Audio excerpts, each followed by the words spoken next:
Welcome to Even Tacos Fall Apart, a podcast where vulnerability meets resilience.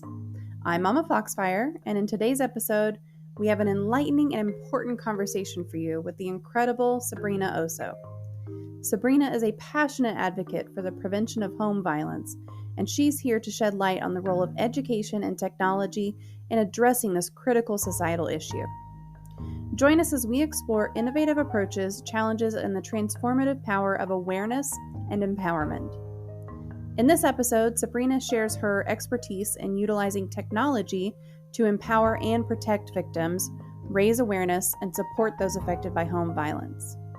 Education plays a vital role in preventing home violence, and we talk through things that will help us equip our communities with the knowledge and tools needed to recognize the signs, to intervene, and to create a safe environment for all. Together, we explore challenges faced by survivors and the importance of fostering a compassionate and non-judgmental society. This episode is for anyone passionate about making a positive impact, creating a safer world, and embracing the potential of education and technology to empower individuals and communities. So join us as we embark on this transformative conversation with Sabrina Osso on Even Tacos Fall Apart. Because even when tacos do fall apart, the power of education and technology can uplift and protect those affected by home violence. Hello, everyone. Welcome to another Mental Health Monday. Really excited for our conversation today. We're going to be talking all about education, technology, and domestic or home violence with our guest, Sabrina Osso. So if you can see over here, you've got her name and pronouns above her head there. We also have a question queue. If you have questions that you would like to ask while we're live, feel free to pop those into the chat with an exclamation point Q, followed with your question. That'll put it into the queue, and we'll kind of get going from there. So Sabrina, thank you so much for joining us tonight. I'm really excited to have you on. Thank you so much, MommaFoxFire. Absolutely. This is so great. Thank you for the opportunity. Yeah. So a little bit about Sabrina. Sabrina is the founder and CEO of Osso Safe, which you see the sign behind her and some books next to her too that we're going to talk about. And Osso Safe is meant to help you feel safe where you live, work, and play. She is a TEDx speaker, author, and real estate agent promoting safety and preventing violence in the workplace, schools, and in places of residence. Sabrina's personal and professional experience with the subject allows her to bring a unique and holistic approach as a solution. She is also a professional dancer and teacher who uses her performance abilities to educate on the subject. So if you are interested in learning more about Sabrina or about Osso Safe, please make sure to connect with her on any of these socials that I just popped into the chat. And again, we do have that question queue open. So we're just kind of going to jump right in here. Whoops. Oops. Oh, man. See, I say we're going to jump right in there, and then I just mess up my whole screen. How did I even do that? Oh, there's no telling. So we'll just jump right in. So you have a host of talents from, like it said in your bio, dance and real estate to founding a company. What led you to including those in your life? Yes. Again, thank you so much, MommaFoxFire. We're so happy to be here. I did not start dancing early. I started dancing late. I've had enough therapy. I've been in and out of therapy for quite some time to say openly that I am a victim or a survivor of violence. My father beat my mother on a regular basis. My mother would beat me. So I know firsthand how horrific that is, how difficult that is. And so I couldn't even think about dance. I couldn't even mention it. There was no one to take me to dance, any recitals, any practices. So I had to keep it on the back burner. So it wasn't until I moved out, actually, that I started dancing, so to speak. Wow. So I had to do a lot of catching up, but I took teachers that really believed in me, and they said, wow, you have a lot of focus, a lot of motivation, a lot of determination. So Osso Safe actually was born out of a one-woman show that I wrote, choreographed, and performed. And at a time, I did that also with my students, which looking back, I think, wow, that's a pretty cool thing, to be on stage with your students. And the show is about, I play different women being abused. She goes to her good place. That's where the dancing comes in. but then she's pulled back into the terror of violence. The show ends really strong, really empowering. And I could not believe what I was finding, the statistics that I was finding, because I wanted the show to be very educational. And I was really shocked how common this was, how common it is. So I said to myself, I need to make this into a business, a bona fide business with products and services that could really help people. And the real estate really, I got my license a number of years ago, and it just was a good fit because I have come to the conclusion over the years that everything stems from the home. So if we make home safe, then everything else will fall into place. So becoming a real estate agent just made sense. So I hope I answered the question. Yeah, absolutely. I mean, it's heartbreaking to hear, that you lived with a lot of abuse around you as a child. I know that makes childhood much less like an actual childhood and more like you're having to just find a way to survive. So I'm first of all grateful that you're here with us today. At all. I think that that's something to celebrate, that you did survive that and that you kind of got into the space where you can really thrive. And as you're coping with it too, that's very impressive. So you started dance as an adult then, or did you move out before you were an adult? I moved out at 21. Okay. And I was a heavy club goer, in New York City. That's where I say to people, like, that's where I was born. Obviously you have your birth date, but where I kind of set myself free, in the clubs of New York City. And it was great. It was a great time. Yeah. That's awesome. That's really cool that you can, find yourself in these other social situations, and it's not always something that you find as a young person. Well, I mean, 21 is still young. Who am I kidding? Right. Yeah, but to answer your question, I started clubbing, and then I was taking classes, so, and then I was doing both at the same time. So that's my DNA, though. That's my passion, where it's who I am. I'm a dancer, I love that. Do you have a favorite book or movie or podcast that you think everyone should watch or read or listen to? Well, yeah, to answer this question, I like to say there's a couple of movies that I really enjoy, and actually there's two of them that I feel like, wow, that's me. Like, she's playing me. And one of them is Zero Dark 30, Jessica Chastain, and where she's foaming at the mouth and yelling at her boss. And I said, wow, that's me. Yeah. Where she's fighting for justice, she's fighting for, I think her character's Maya. I love that scene. I think she was nominated for an Academy Award for that movie. And I'm not a war movie person, but I don't know, that movie really spoke to me, and how she played it, and how it was like a strong female in a war movie, know. And then the other movie that I really enjoy is Erin Brockovich, Julia Roberts. Yes.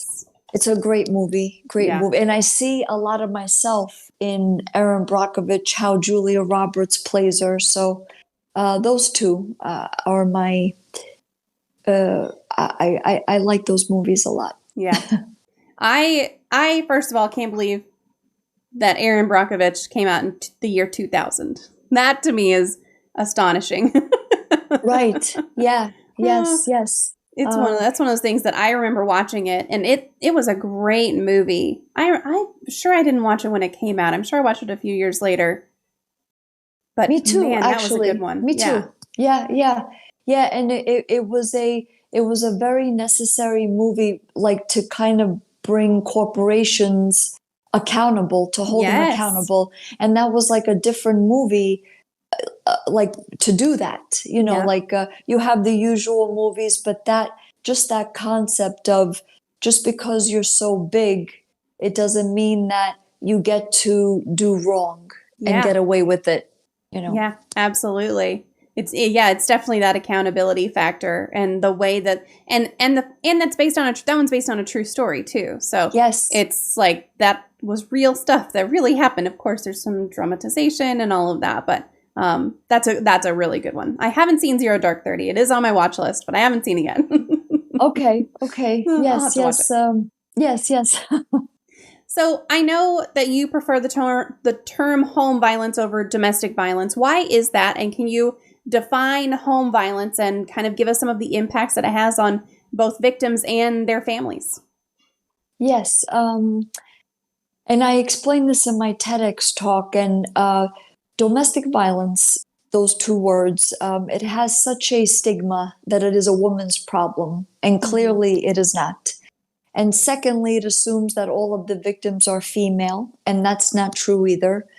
So we prefer to say home violence. It's more inclusive. I feel like people can relate to that more because you could be a guy, a male going through violence where you're being attacked and a victim. And abuse is abuse. It doesn't matter the gender of the hand, of the abusive hand, if you will, holds. It's horrible either way, especially for children, little boys, little girls, and I should know I was one of them. So it's home. It's whatever encompasses your home environment. You could be living with your husband, your wife, your children, your ex, boyfriend, girlfriend, your grandparents. You could be in a dormitory with roommates. So it's whatever you call home.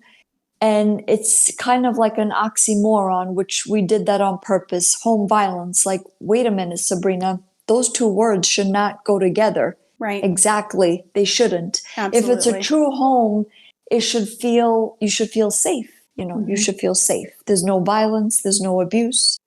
So we prefer to say home violence. It's more inclusive. And as far as the home violence, the term, the definition, it's a pattern of forceful behavior. And that could be verbal, physical, or sexual, or a combination of all of them. And I feel like some people break that down too much, because I feel like with physical, automatically there's verbal. Because if you're getting attacked physically, your abuser is not telling you you're wonderful, you're great, you're fantastic. They're saying verbally disparaging things to you. You're a piece of garbage, you're a piece of shit, you're nothing, you're worthless. So it kind of goes without saying that the verbal is in there with the physical abuse and sexual abuse as well, actually. So also, no one has to touch you to be abusive. They could do it with their words. They could do it with their actions and not even touch you. You could witness it. Like if you see somebody punching a wall with a hammer, but they didn't touch you, that's traumatic, especially to a child, that they witness that. Absolutely. And there's mental abuse, emotional abuse, spiritual abuse. So, but I feel like we like to break it down into three buckets, if you will: verbal, physical, sexual. Yeah, and then to go into the third, to answer your third question, the impact. It is horrific. It is traumatizing. It's like fighting a war in your own house every single day. And I want to say to your audience members, it's no way to live. It's no way to live. It's not living. And we will see to it at Osso Safe that this becomes something of the past, that it gets corrected, and that it's prevented. Not only diminished, but prevented. Yeah. Because no one should live with violence. I'm sorry, but there's no excuse. No verbal, no physical, no sexual abuse We're not barbarians. We're not savages. We're not beasts. You have a right to be safe in your own home, and you should not get attacked, especially children. Mm-hmm. So it has a horrific impact, even in your relationships, in your friendships, in the workplace. It affects every aspect of your life. So I hope I answered the question. Yeah, absolutely. So I notice on your logo you have, the symbol for male and the symbol for female. Can you tell us how you got to your logo design and what that means for you?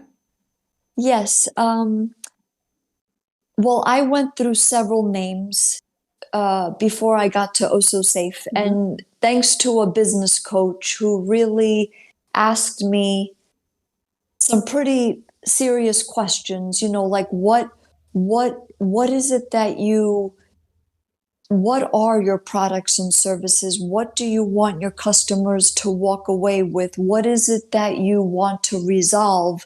What problem are you trying to resolve? And he said, take the weekend to really think about this hard, like long and hard. And if you have to write it down several times and rip it up and then start over. So really, he got into my head, like really dissect these questions. So I did, and because I really had the wrong names for my business, and I latched on to those wrong names, because I said to myself, I already got business cards made, and I'm already out there marketing with these names, but he was very kind in not like really like very patient and saying, look, Sabrina, I know you like your name, and before Osso Safe I was floored, Mm-hmm. like putting the pedal to the metal Yeah. on erasing the chaos of home violence on a mainstream level. I mean, that was my tag, and it was like, and he's like, it's too busy, it's too Yeah. much, and it's a lot to swallow. Mm-hmm. So he asked me those questions, and I came up with Osso Safe. And he's like, bingo, that's your name. That's your business name. Mm-hmm. And he said, and then he gave me, like, we worked out ideas for the logo, and I was looking at different images, and he said, really look at a bunch of images and don't be afraid to really think out of the box, Mm-hmm. So I said to myself, well, part of my mission at Osso Safe is to make everyone safe. So, I picked the symbol for the boy and a symbol for girl and everyone in between, Mm-hmm. because I could, uh, like there's different symbols if you're bisexual, if you're Mm-hmm. homosexual. So I didn't want to go crazy though, because Yeah. then it's like so many symbols and then it gets lost. Right. So, I just picked the two fundamental ones, male, female. And that way everyone's included, whether you're a child, whether you're married or not. Everybody, I think, could see themselves in that box, Mm-hmm. in that logo. And I wanted to pick colors that were inviting, that were welcoming, that were so I my favorite color is blue. And then I picked the green to kind of signify I guess like Mother Earth Mm-hmm. and land and your home and nurturing it and then the box, for like a home environment, Mm-hmm. so that's how I came up with it. I Thanks love to that. this one business coach. Yeah. And that's great. I mean, if you can work with a business coach on building your business or if you're starting a business, I always suggest like just get a consultation with somebody because that's Right. something that it can really help you focus down and do things in the right, well, there's no right order, but do things in an order that makes sense for whatever your business is. But I love what you said about it being, men and women and everything in between, because I think that that's important. That recognition is really important. So I love that you have that. It's just like, here's these two, and it's everything encompassing as well. So I think that that's wonderful. Thank you. Thank you. Are there some common misconceptions when it comes to home violence that you wish the people understood better? Yes, and I wrote some down. I I want to.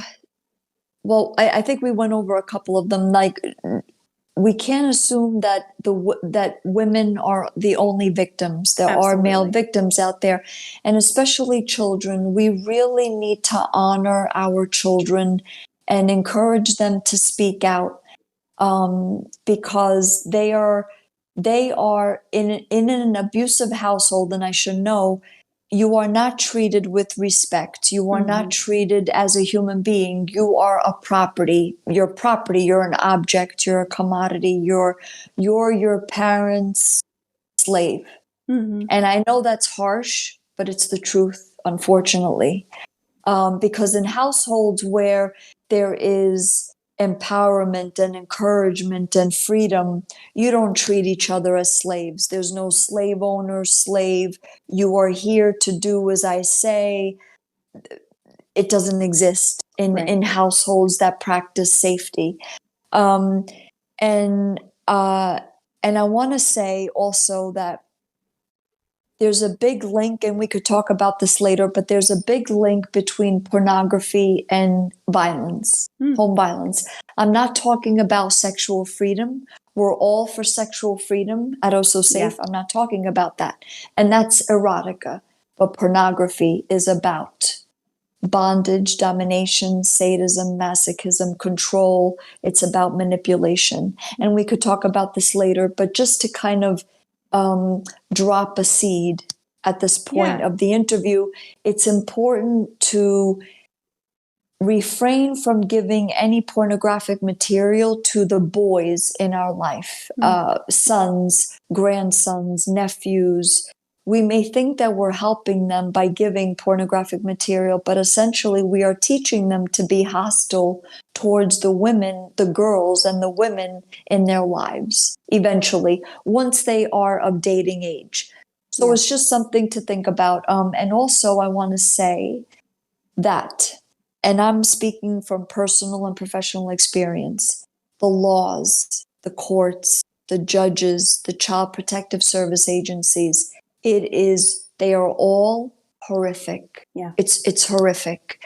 They make horrible matters even worse. Right. So I would say that's a huge misconception that, call the police, and actually there's good police out there. There's good and bad, right? There's good and bad lawyers, there's good and bad mediators, but I have to say, when it comes to home violence, I am just horrified at how horrendous the system, the so-called system, the laws, the courts, especially the judges and the child protective service agencies, I can tell you, they protect the abusive parents. So these are all misconceptions that need to be stated. Yeah, absolutely. And I've had experience with CPS, unfortunately. I've had experience with judges. I've had experience with police. I can wholeheartedly agree. I think I said this on another podcast that I was a guest on, but I had a stalker, an IRL stalker issue that was because of my ex-husband's infidelity, his affair partner, her husband was stalking our family. It took so many calls, so many police reports, so many everything. It took months and months and months, at least 6 months, to finally get this guy to stop. And what finally got him to stop was one good cop. And it took me. Every time he showed up somewhere, every time he called me, every time anything, I called 911. I filed a police report, made sure to get all the documentation, and it took that long to find the one good cop who was like, we're gonna make this stop. This is it. We're done here. And also that one good cop was and this is crazy to me because at this point I had been to therapy and I had been to counseling and I had done all of this stuff. That cop was actually the first one to tell me that my ex-husband having affairs was not my fault and that this person stalking us was not my fault. So when you can find a good cop, it's really, really good. But is it really, really good, or are the expectations just so low? That is so great. I think it's like shocking, right? When you find that one person Yes. that is supportive. Mm-hmm. You would think that more cops would be more supportive. And like I said, there's good police, bad police. There's good lawyers, bad lawyers. But when you go through so many bad ones, Mm-hmm. it's like you kind of almost give up in a way. Like Absolutely. it's just not going to happen. And then when that happens, that you get validation, you get affirmation. It's Yeah. like you made me feel good. You made me Right. feel validated. You made me feel you honored my pain, my suffering, my fear. Mm-hmm. And I think that's great. And we need more of that, Yeah. Oh, absolutely. uh, and thank you for sharing your pain and suffering, because we're strangers, right? We've never met each other. We don't know who we are other than this podcast. And I find it very admirable when I meet people that say, that are comfortable enough to say, I've been through this, Mm-hmm. with abuse, Yeah. with violence, with Absolutely. sexual harassment, whatever it is. So thank you. Yeah. Absolutely. I mean, listen, I share my story up, down, sideways, left, right, center, anywhere I can, because I feel the same way. I feel like if we can share stories, if we can get information out there, if we can be examples for people and show, like, Right. hey, I've gone through this. It's not the same as your experience, but you can get through something that is traumatic. You can get through abuse. You can get through violence. You can get through whatever it is. You can get through it, and you're not alone. And it's just one of those things that Right. I'm a firm believer in, sharing any and all parts of your story. So it's one of the reasons that I do this. So, Right. Right. but yeah. It's Well, so great. so bringing us back to home violence. So what are some of the, I guess, ways that home violence can impact a student or impact an employee in the workplace? And how can employers and educators provide more support to those who may be experiencing abuse at home? Yes. Well, first of all, if you're an employee who's going through abuse, it's very distracting. I mean, your abuser will stop at nothing to control you. So if it means showing up at your job, if it means calling you incessantly at work, if it means texting you incessantly at work, if it means hiding your keys so that way you don't get to work and you lose your job, I mean, all of these dynamics are at play. Mm-hmm. So you as a victim, as a worker, or a student, you're in hell. Mm-hmm. You're in hell, and you feel alone. You're scared. You're panicked. You don't sleep. You're trying to be perfect. You're trying to make it work and trying to appease your abuser. It's never going to happen. It's never Mm-hmm. going to happen. You are never going to appease your abuser, somebody that beats you, somebody that is violent towards you, someone that is sexually assaulting you in any capacity, especially children. It's not going to happen. I mean, they are crazy, and I'm not excusing them.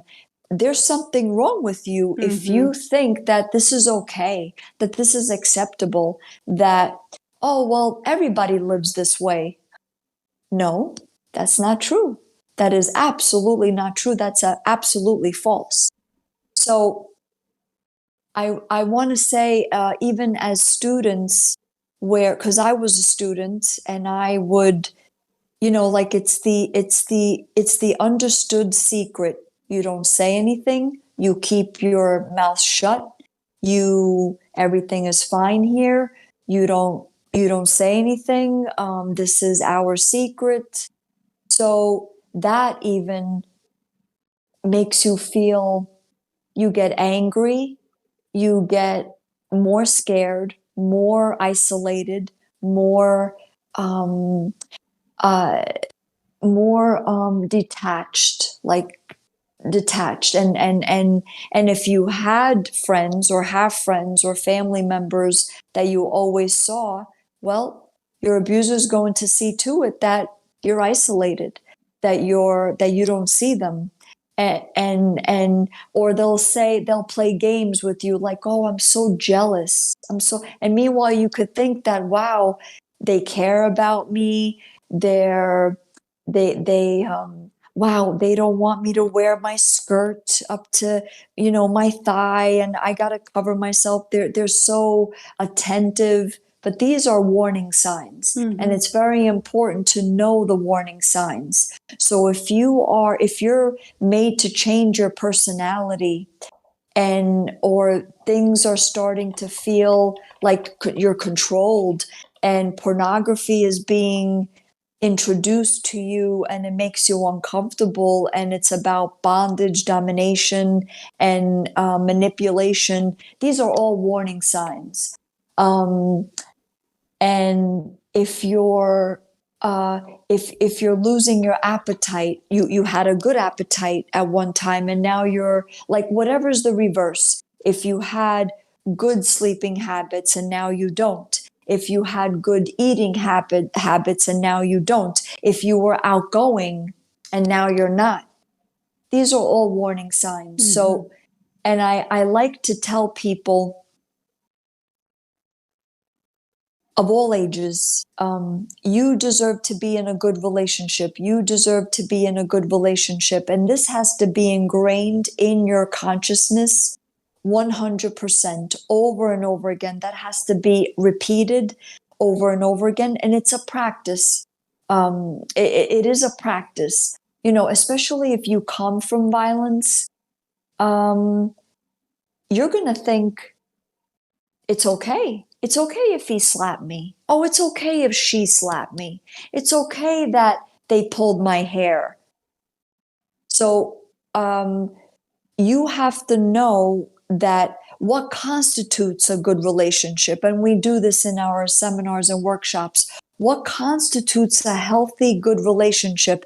And we're not saying that you're never going to fight with your spouse, that you're never going to get into any arguments, that everything is going to be rosy. No, that's not realistic. Of course, you're going to disagree. There's going to be conflict, but it should never, ever, ever cross the line of abuse. Not verbally, not physically, not sexually. Yeah. So I hope I answered the question. Yeah, I mean, I think that you did. So I also want to just point out that if you find yourself in an abusive relationship, even as an adult, that it's not your fault. No matter when you realize that you're in an abusive relationship or how many warning signs there were, it's not your fault that you're in one. And there's a domestic violence hotline. I'll just throw that out there. They put together they have a great website with warning signs and that kind of stuff. And it's one of those websites where, like, if you click on one thing really quick, it's going to take it out of there for you. So I'll put that into the chat over here, and just know that it's not your fault. If you're in any abusive situation, that's not ever the victim's fault. So absolutely. And I want to say, with teachers at school, like, and I taught for 15 years. 10 of those were for dance, and then 5 of those were for substitute teaching at pre-K to high school, well through high school. And teachers, I think, need to be more proactive in the conversations that they have with students. And I feel like this has to be done in the beginning of class and at the end of class. Just say things like, if you are in an abusive relationship, know that it is not your fault. If you're dating someone that is abusive, you could come talk to me privately. I will keep your confidence. And I know that they have to report things. I get it. But I feel like teachers, like, they know who's being bullied. They know who is isolated in the lunchroom and who isn't, who are the popular students and who aren't the popular students. So I feel like teachers need to be more proactive and create a safe environment for students.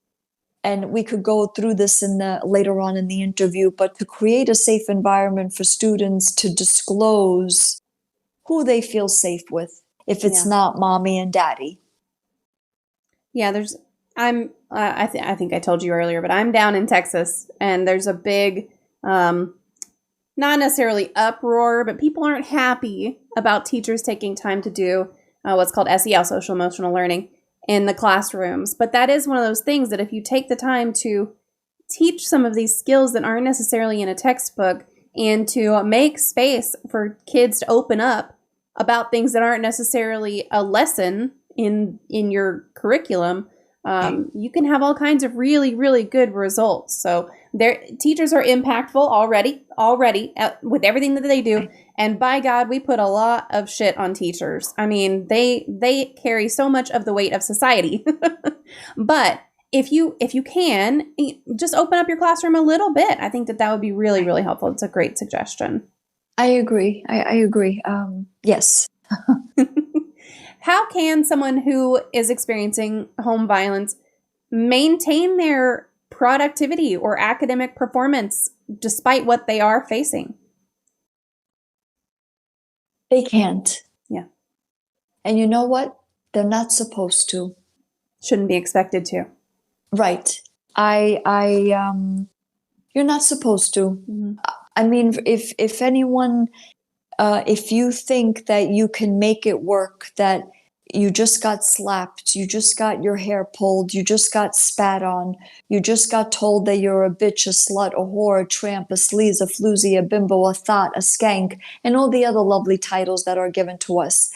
If you think that beating your child is going to get them to give you good grades or good behavior, or that that you get your sleep interrupted because there's yelling and screaming, and your abuser is saying to you, you're nothing, you're a piece of shit, you wait till I get you tomorrow morning, or I'm going to make a scene at your job. How are you supposed to function? Mm-hmm. How are you supposed to live your best life? How are you supposed to concentrate on what it is that you're doing, whether it be a small task or trying to figure out what it is that you want to do with the rest of your life? Mama Fox, you cannot. You cannot, and you're not supposed to. So safety needs to become a required standard condition of residency. Mm-hmm. And children, like I said, suffer the most, and they deserve respect. They deserve to live peacefully and free, and live as a child. We all make mistakes. And we're going to make mistakes. And there's a big difference between abuse and discipline. Mm-hmm. So a lot of abusive parents will say, you made me hit you. You made me do that to you. Why didn't you get good grades? Why didn't you listen to me? You made me smack you. Abuse instills fear, and discipline instills education. So that's a big difference right there. Yeah. You're not supposed to make this work. So let it go at that. That's my answer to that question. It's a perfect answer. Thank you. Thank you for echoing that. Yes. So you developed Osso Safe to address a lot of what we've been talking about, a variety of situations, real estate between landlords and tenants, and school between educators and students, and employee and work between employer and employees. So tell us about Osso Safe. What is it? Yes, it's a company that is combining education and technology to promote safety and prevent violence in the workplace, schools, but in particular in your place of residence. As I mentioned before, everything happens in the home. Everything happens in the home. So make it good. Make your homes good. Make them atmospheres, and make them places of nurturing, of empowerment and encouragement and positivity.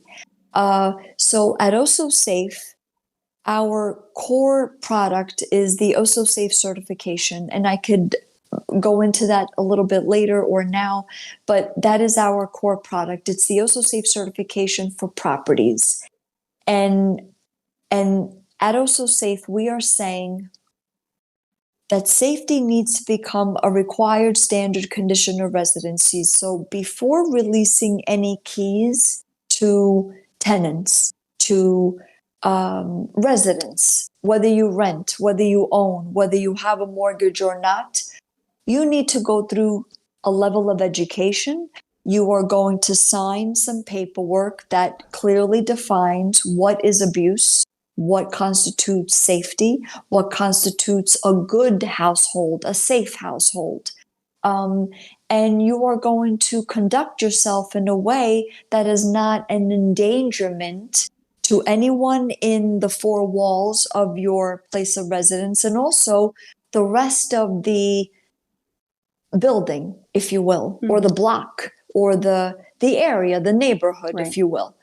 So we developed products and services to do just that, and to kind of also let it feed into schools, universities, and workplaces. Because if we make our homes safe, our schools and workplaces will be safe out as well. Yeah, that's wonderful. It's a great goal, and a great. So I've watched some of your, the seminars and everything that you have on your website. It's really great information. So how does Osso Safe combine the education piece and kind of these agreements and everything with technology, and what are the benefits to using that? Yes. As I mentioned, our core product is the Osso Safe certification. So, and this is for properties, all kinds of properties. Right now, we're focusing on the landlord-tenant portion of the real estate industry because it's the path of least resistance. But we want this to propagate over all residency. Whether you live in a townhouse, a co-op, a condo, a single-family home, a multifamily dwelling, a two-family home, a villa, a mansion, a mobile home, a dormitory, a senior community, you need to be safe. You should be safe. So we have the certifications are, it entails purchasing the Osso Safe Home Sweet Home package. And in that package is 4 components. And we're offering this to landlords and property owners and property managers. And they purchase the home Sweet Home package. It consists of a policy, a seminar, an app, and therapists assigned to the property. So just a brief summation of all those 4 components. The policy basically states, I as a landlord, I promise to provide you a safe space for you to live. You, in turn, as my tenant, you promise to not act in any way, shape, or form abusively. Otherwise, you, the abuser, only gets immediately evicted from the premises. And we go into full knowledge knowing that that would be the consequences. So there's no surprises. Like, you didn't tell me this. We map it all out. We're very open. We say, this is the expectation in an Osso Safe certified property. So that's the policy. And also in the policy, I should mention, is that children have a say on who they want to live with.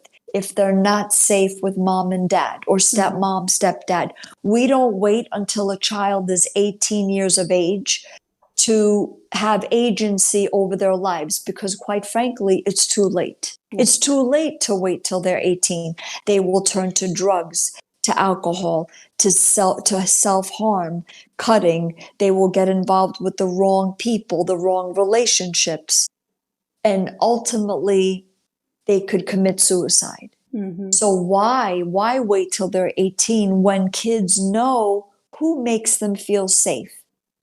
From teeny tiny, they know who respects them. They know who makes them feel safe. So that's the policy. The seminar is the Home Sweet Home seminar. And it is basically everyone gets educated, adults and children alike, on facts, statistics, warning signs, definitions of abuse, the difference between abuse and discipline, what constitutes a good relationship. And part of the seminar is our book. And I could explain what the book is, but it's a staple in properties to explain to children what is the difference between abuse and non-abuse, respect and disrespect, and that if you are in an abusive environment, it's not your fault, kids. It's not your fault. You're not alone, and you have a say over if mommy and daddy are abusive. And I explain in the book, it's like giving them voice, and we go through this in the seminar, to say their Osso Safe kids cheer, which is, I want to live where I am Osso Safe, and I am Osso Safe with, and they get to say who that is, if it's not mom and dad. So who is it? Is it an aunt, an uncle, a grandparent, a close family friend? And we take note at Osso Safe of who that is. So that's the seminar. Yeah. Then the third component is an app. I hired a software company to, under my specifications, to develop an app that will, it will pick up violent-like movements and captures them in real time, issuing alerts to the landlord. So let's say a landlord has 10 units. Well, they will get an alert. Oh, wow, shit. I just saw you beat the crap out of her in my unit 2, and you just beat the crap out of him in my unit 10. Well, this is grounds for eviction. You knew that this was going to happen. You are held to a higher regard, a higher standard in an Osso Safe certified property.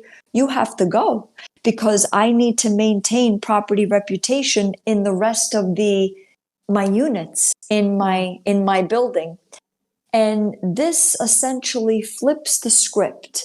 So instead of, typically right now, what happens is that abuse happens, bad news travels fast, police come, you hear yelling and screaming and kicking, and the kids are crying. So your well-behaved, safe tenants leave, and then you're stuck with the abusive family. We flip all of that. Why should your safe practicing tenants leave? Get the abuser out. Right. Get the bad apple out, and the rest of the family can stay, provided that they could still pay the rent or the mortgage.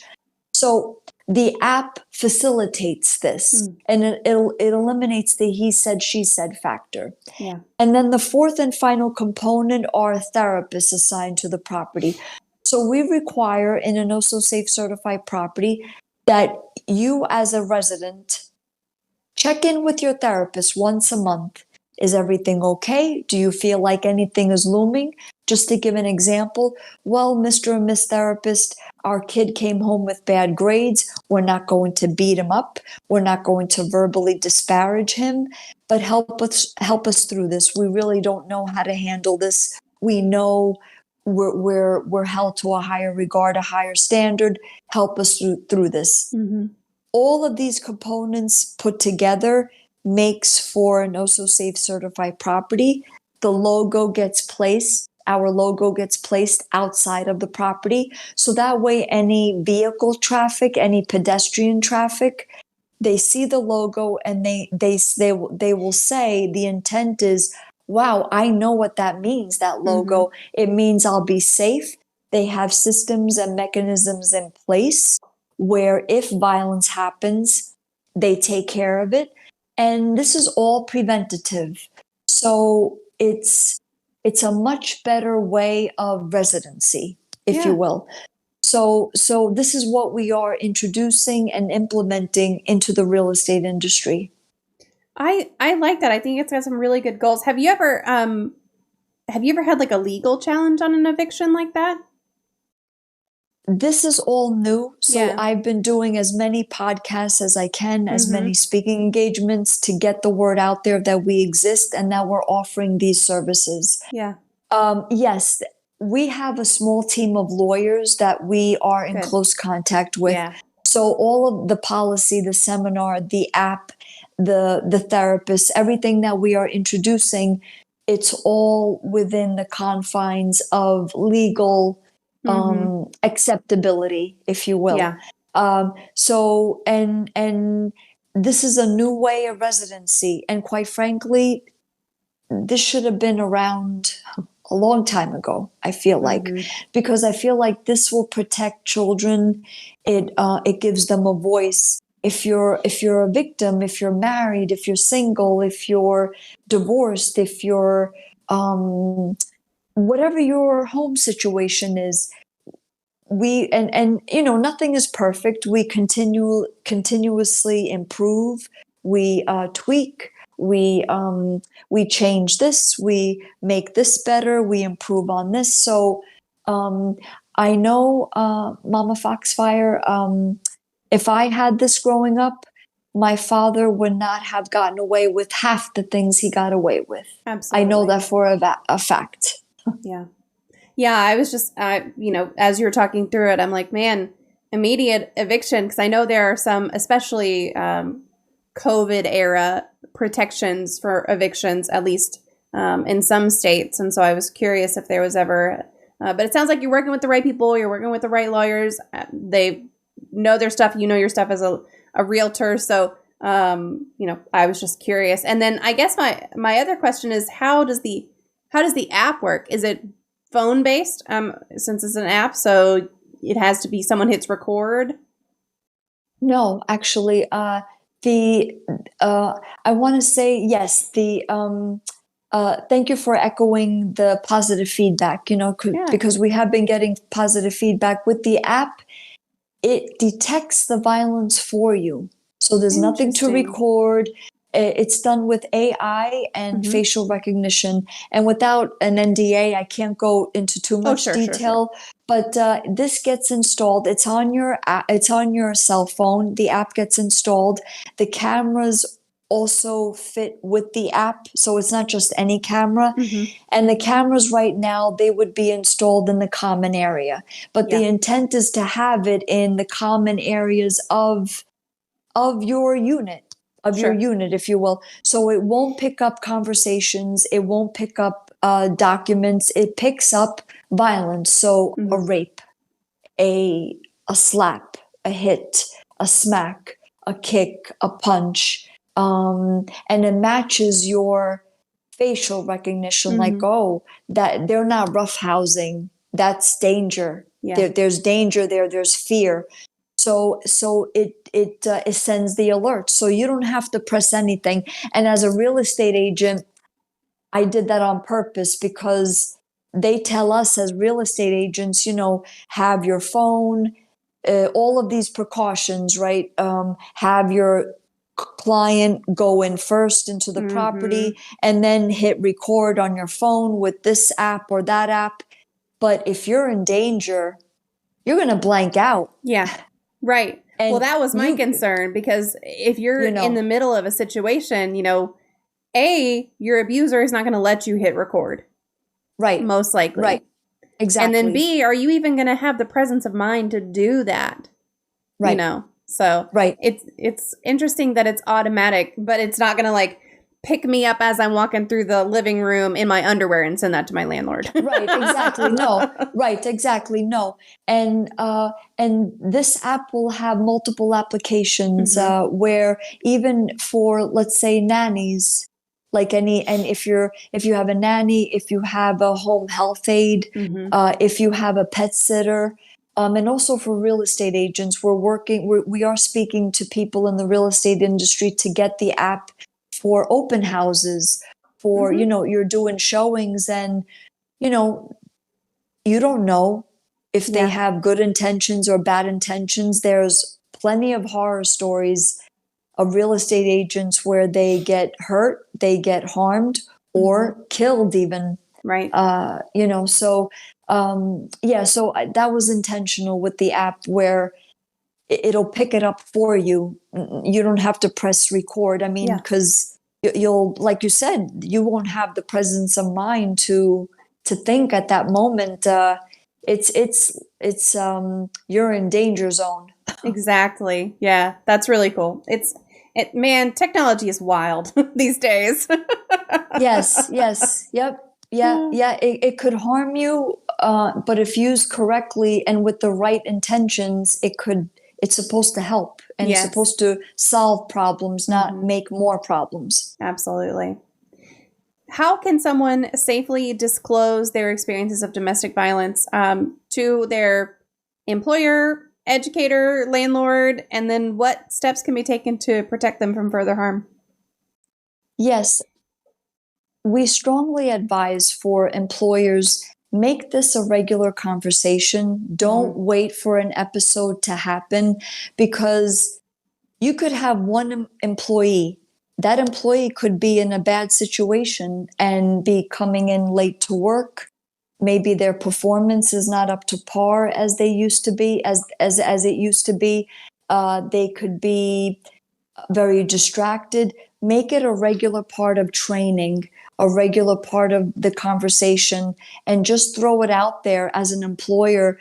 If you're in trouble, if you have, and this ties in with sexual harassment, like this is in line with sexual harassment, abuse at home, home violence. Have it as a regular part of the conversation. I would say multiple times a year, and if need be, even more. And you as an employer, you are your employer's responsibility from the moment you enter company premises to the moment you leave company premises. So we suggest having policies in place.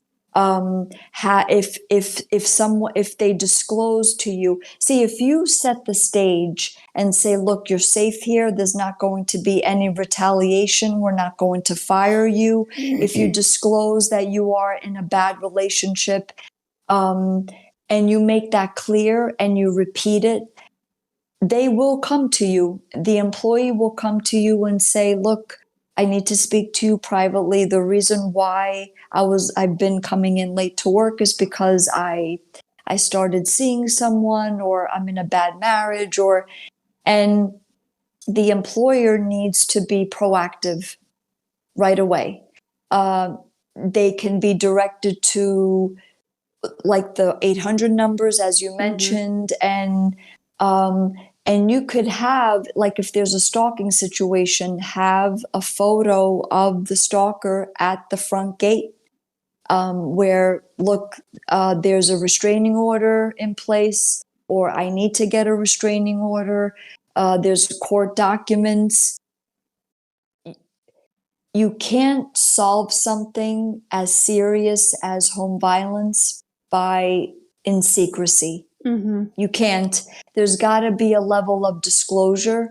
Yes, you want to protect your employee, but there's got to be a level of disclosure, so that way you're protecting that employee in trouble and also the rest of your employees. So that's why, if you make this a regular part of the conversation, of the dialogue, just in company culture, then it's not, it minimizes the shock value, the embarrassment value, and it just helps everyone all around.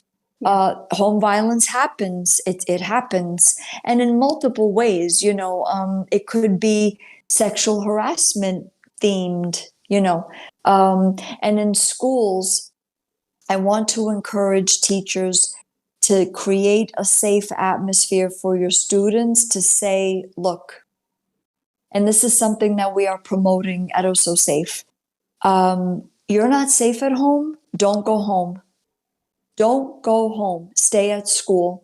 We will help you get to that person that you feel safe with. If mom and dad and stepmom and stepdad, they're verbally, physically, sexually abusing you, don't go home.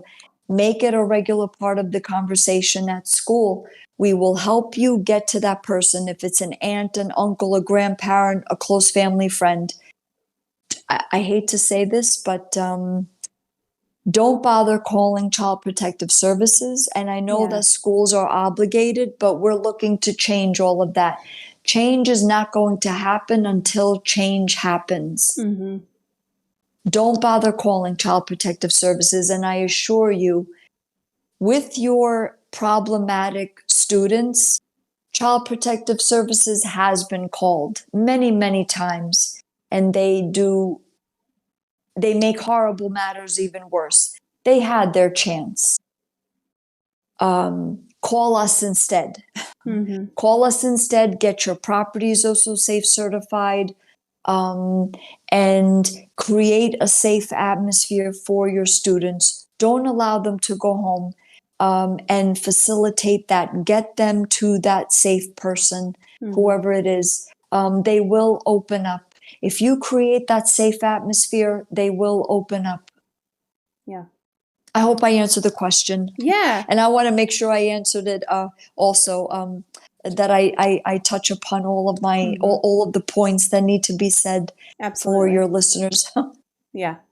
So what advice would you give someone? So that's kind of on the edge care employer side, but if you are a colleague or a classmate and you know someone who is experiencing domestic violence, how can you offer support to someone without putting that person in further danger?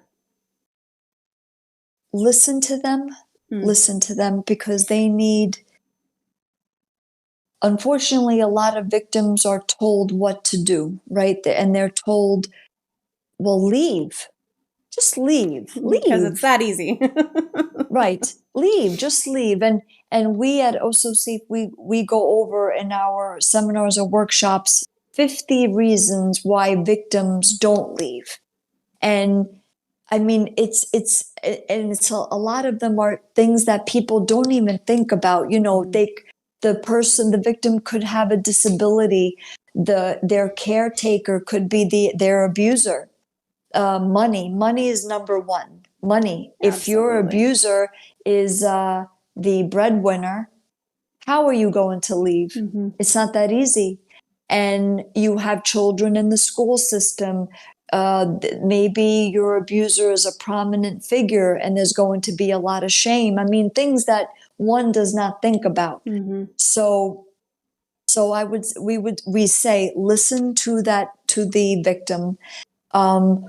If you're comfortable, you can offer your home. If you're maybe a couple of towns away from the abuser and the victim, you could offer your home and say, look, you could stay here. I will help you get a restraining order. I want to say, you could, you call the police, you go through the lawyers and the mediators and the child protective service agencies and so on and so forth. But in your place of residence, introduce Osso Safe to the property manager, to the superintendent, to the owner. If you're the owner, at least introduce it. And see if they will be open enough to have us in there, to have us into the property. And we will offer our services, our products. Never blame the victim, never. And ask them, what do you need? What is it that you need from me right now? How can I help? And you'd be surprised, because they do have answers. I think not too many people ask them, because everybody speaks for them, and it's not a good avenue to help them, Yeah. And I want to say, go to therapy, offer them therapy. Any therapy is better than no therapy, whether it be group, whether it be one-on-one. Therapy will get them to open their eyes and make them aware of their choices, So I want to say that, and that they deserve to be in a good relationship. Yeah. So I want to touch on a couple things that you said there. So I think people don't realize how big the financial piece is, because not even if you could be the breadwinner. If your spouse is on your joint bank account and has access to your money, it is so hard to take them off. You have to both go in person, at least here in Texas, both go in person at the same time. Good luck getting them to agree to do that. Right. And you can try to set up a different bank account, but especially in something like a community property state like Texas, again, good luck. That's really not going to help you that much. There's a lot. There's just so much that goes into that financial piece. Because I was in an abusive relationship, and it was one of those things, like, the money wasn't necessarily the thing, But it was a big piece of it. It was just like, okay, can I even do this on my own kind of thing? Can I Right. support myself and my kids on my own? Right. And then also the therapy piece. My therapist did not mention domestic abuse for months and months and months and months and months. But she would ask me questions to say, like, think about what you just said. Like, let's talk about that a little more. And to get me to talk about it and to talk around it and to really help me understand what was happening and what was going on. And so if you can, even if you're just like, if you go to a therapist to talk about anxiety or Right. depression, which is what I originally went to a therapist to talk through, was depression. And I mean, like, thank God I did. Right. So if you can go, there's just so much that goes into it. There's so many things that go into it that people who haven't been in an abusive situation just don't understand. And asking someone, what can I do for you, is so empowering, because so many people just want to give you advice, Right. like leave. And yeah, we know. Exactly. Yes. And yeah, thank you for echoing that. Mm-hmm. I know. And, you know, and this is not about, you have to go through it in order to understand, Mm-hmm. because I had a friend who didn't go through any abuse, and she's the one that helped me the most in college, where she's the one that said, Sabrina, you have to, it would be a good idea if you go see a therapist. And I said to her, yeah, but it's my parents that are messed up, not me. And she said to me, well, you'll be helping your parents though if you go to therapy. You'll be helping them. And that really resonated with me. I guess subconsciously I wanted to help them. And like, she didn't push it on me. She didn't say, look, I'm not going to be your friend if you don't go get help because I'm sick of hearing you. Nothing like that. Mm-hmm. She was very kind about it, patient, and she gave That's me my wonderful. space. Mm-hmm. I think that's what we need as victims, or, when we're in it, we need space, you know. Yeah, absolutely. What role does self-care play in coping with home violence, and how can someone prioritize their mental and emotional well-being when they are in a place of harm? Yeah, this goes back to, it's never going to work. If you're in an abusive situation, whatever it is, a relationship, you're dating somebody, and it's never going to work, and you're not supposed to make it work. So it's worth repeating, because I feel like as victims we try so hard to, I hear this term a lot now, and maybe you'll agree with me, narcissist. Mm-hmm. Like, he or she is a narcissist, and if you are living with a narcissist, these are some tips.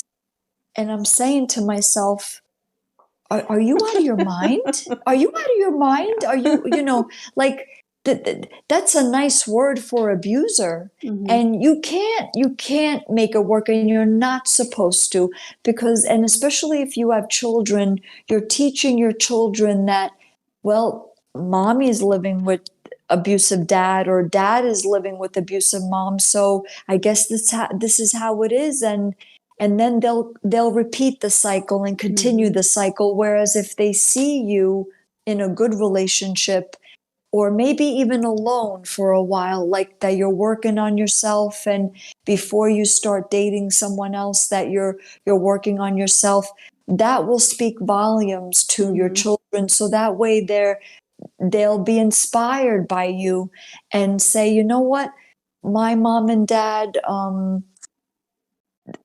they got help, and they're out of the situation, so I could do the same thing. I want to do it for myself. I want to be in a good relationship like mom, dad, or so on and so forth. Um, uh, get your kids to speak out. And I know children, they have the burden of it all. They have the burden of the world on their shoulders. And I know, but maybe they won't speak out today. Maybe they won't speak out tomorrow, but maybe in the next few weeks, encourage them to speak out and say, at school, if they're like, especially with like divorced parents, right? And then, these lovely courts, they make the child go to the abusive parent because of child custody and 50% custody, which is just mind boggling to me. Mm-hmm. But if the child goes to school and they say, I don't want to go with daddy, I don't want to go with daddy, or I don't want to go with mommy or stepmom or stepdad, and they keep repeating that because that's where I get abused and that's where I get yelled at. And this is what we are encouraging at Osso Safe, to empower them. They will be listened to because it's their voices that are shunned. They're not heard. Kids' voices are just not heard, especially if they're not safe at home. If they're safe at home, they're heard. But if they're not safe at home, and there's 15 million of them in the United States alone, just the ones that we know about, that's a lot of voices that we need to hear. So that's what I would like to say, as far as self-care, and the therapy, in any capacity, and also, if there's one good friend, just one good friend that you have, and hopefully you do, or that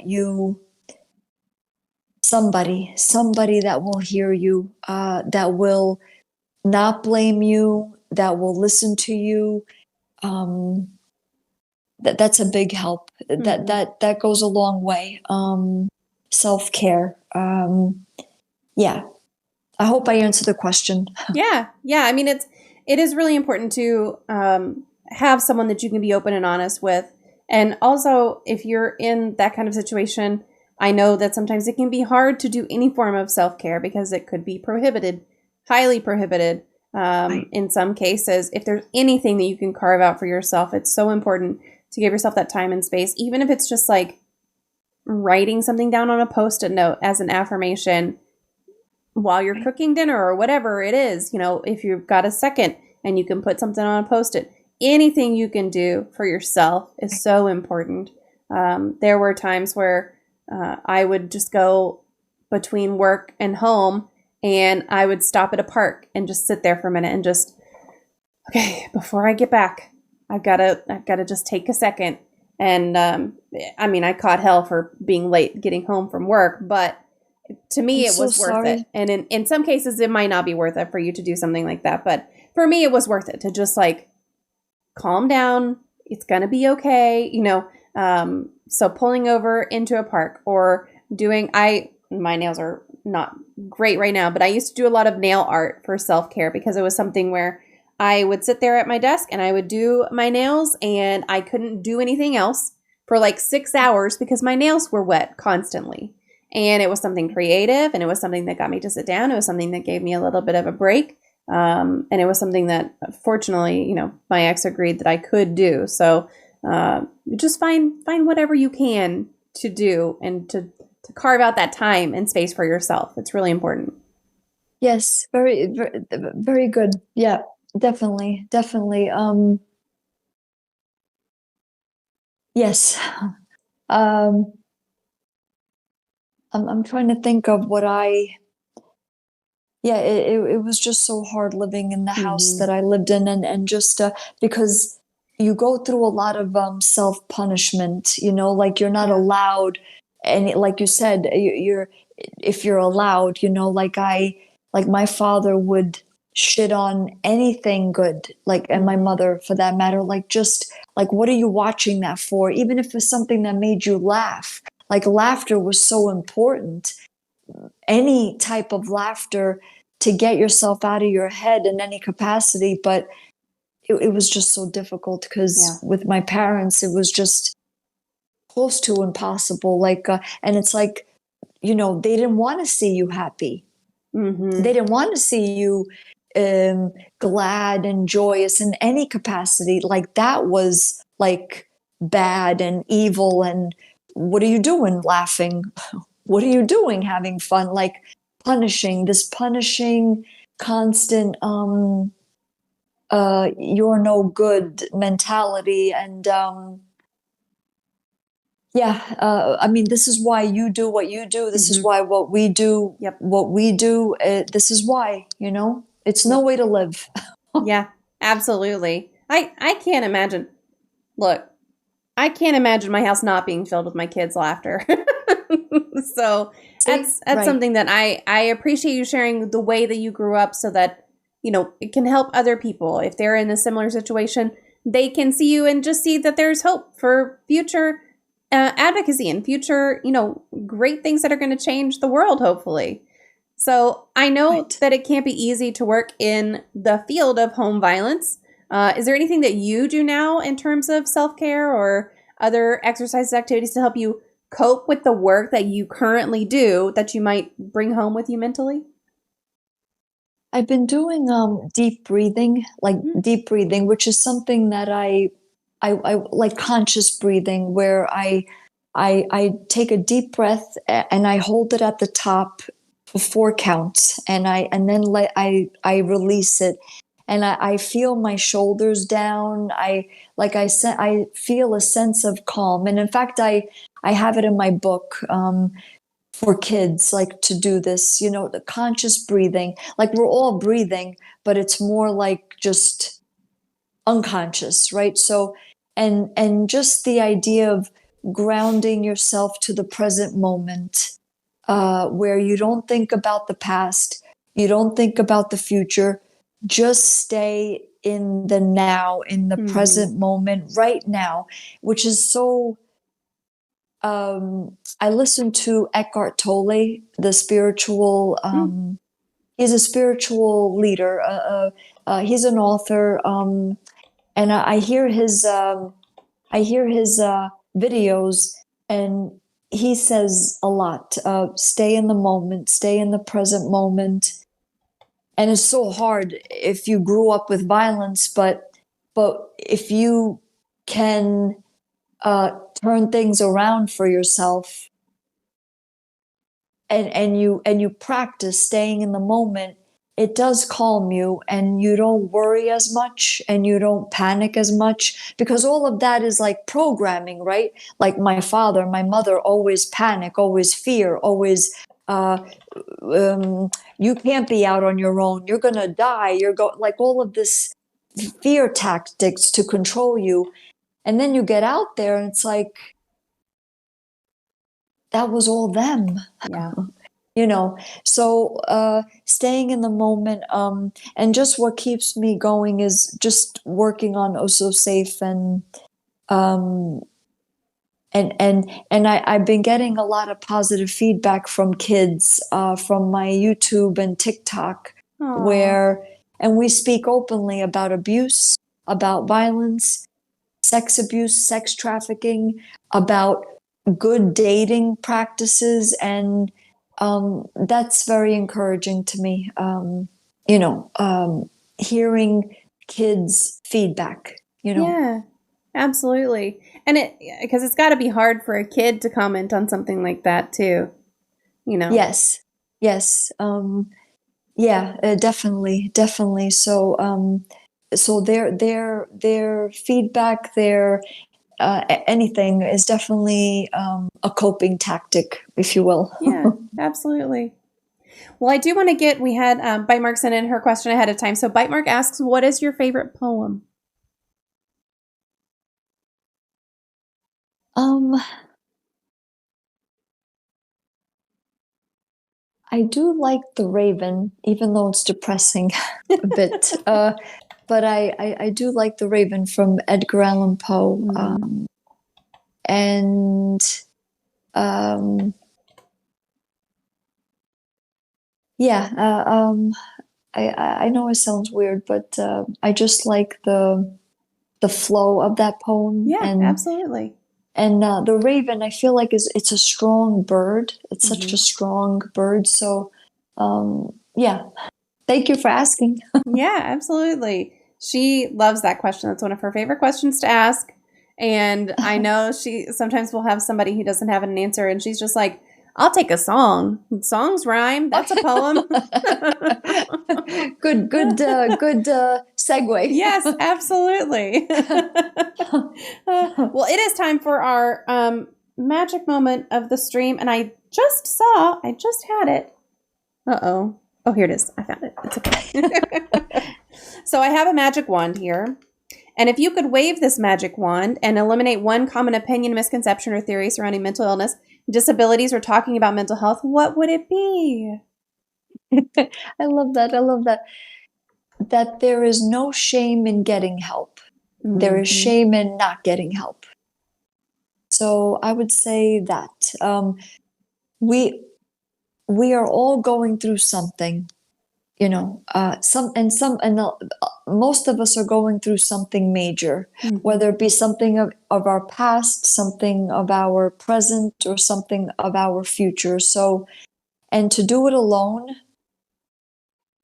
you're not supposed to do it alone, So I would say, and one thing that I think COVID did for us is to put mental health and therapy on the front burner, that we need that help, we need that guidance, and to not have shame over it. And not all therapists are created equal.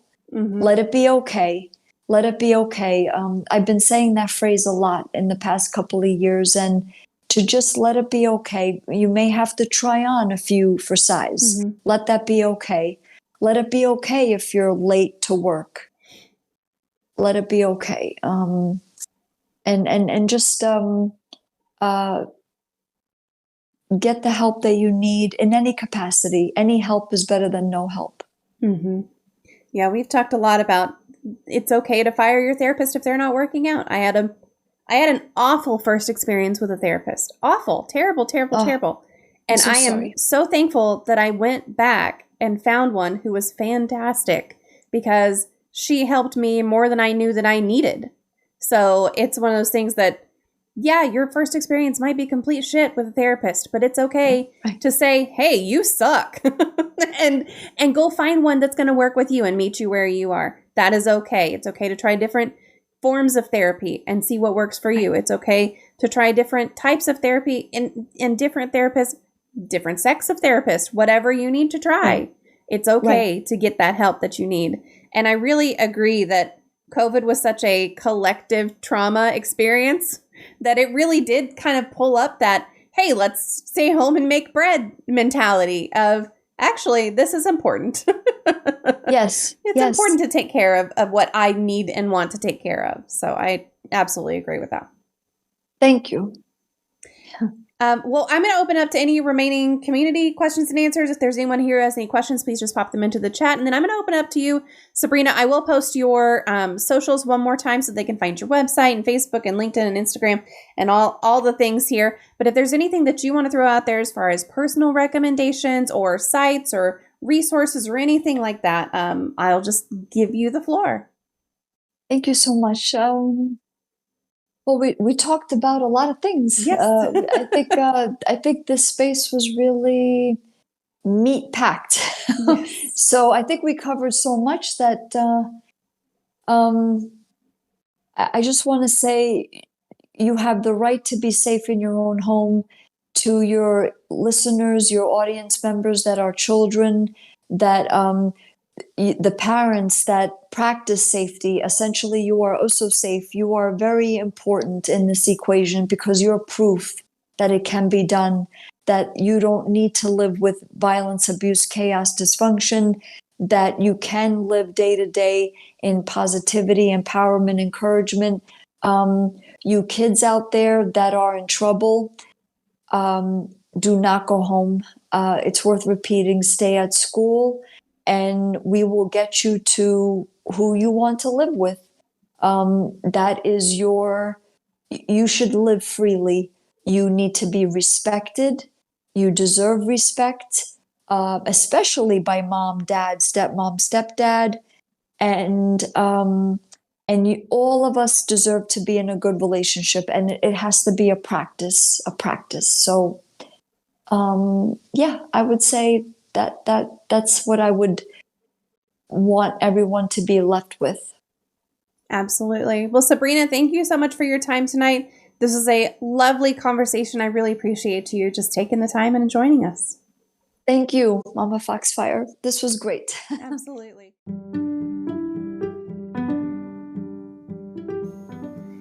I hope that my conversation with Sabrina on education, technology, and home violence has sparked meaningful reflection and even inspired some action. Remember, education and technology are powerful tools in the fight against home violence. By raising awareness, fostering understanding, and offering support, we can work together to create a safer and more compassionate society. Big thanks to Sabrina for sharing her valuable insights and just for her general dedication to making a positive impact in the lives of survivors and to try to build it into our society as well. And to you, thank you for joining me for this episode. If you found this impactful or good to listen to or anything positive, please consider sharing it with others. That could be with a personal recommendation or a rating or subscribing to the podcast or reviewing the podcast would be stellar. Together, we can create a ripple effect of change and support for those around us. Thank you for tuning in to Even Tacos Fall Apart. And remember, even when we confront difficult issues, we have the power to bring about transformation, hope, and a world where everyone can feel safe and protected. Until next time, take care of yourself and those around you, and embrace the potential of education and technology to create positive change in the communities around us.